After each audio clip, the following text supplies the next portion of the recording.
Schneider, standing right next to me, has written this incredible book. She said, "You read it?" I said, "Yeah."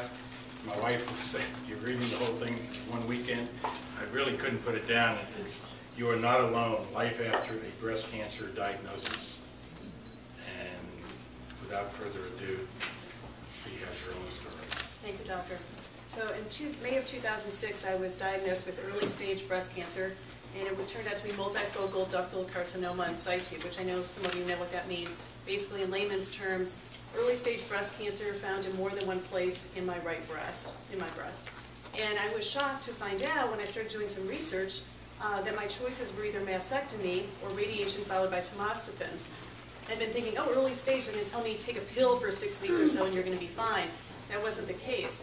I had a little 18-month-old baby, and my little daughter was 10 years old. You could pass that around. That's pretty much about how they looked at the time of my diagnosis. And so I kept researching. I was an attorney, still am, and I kept thinking, I'll find a better answer if I keep researching this. Didn't find a better answer. Ultimately chose to have a double mastectomy with reconstruction.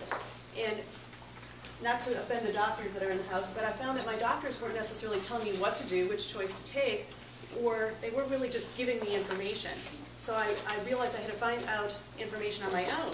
And I also realized that if I didn't ask the right question, I wasn't getting an answer. So I just kept researching, and then I started having so much information, I thought, you know what, I could share this with other women. So it took me 4 years, and I just published this book about a month and a half ago. So it's basically my journey, as well as information that I put together to share with other women. And it's for anyone who is either a breast cancer survivor or someone newly diagnosed, especially to kind of guide them, because as you know, it's hard to figure out what to do. And anyone really who wants to learn more about preventing, detecting, or what to do if they or a loved one gets breast cancer. And it was reviewed by several doctors, this being one of them who read it just recently. There's points from Dr. Barry Handler in the book, so I would write my manuscript and then he'd write, I was like, what does that mean? And then at the time I wrote it, I wasn't thinking a doctor was going to answer that, but then he would answer, oh, that's what that means. So his points are added into my book. So it was just published about a month and a half ago, and everyone who's been reading it has really had some very positive things to say about it.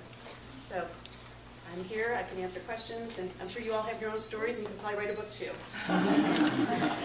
It's really very, very well written, and it's really in layman's terms, but you've done an incredible amount of research into it in terms of all the points, in terms of diagnosis, different types of surgery, different types of reconstruction, different types of hormone therapy, post-op, genetic testing, et cetera, et cetera.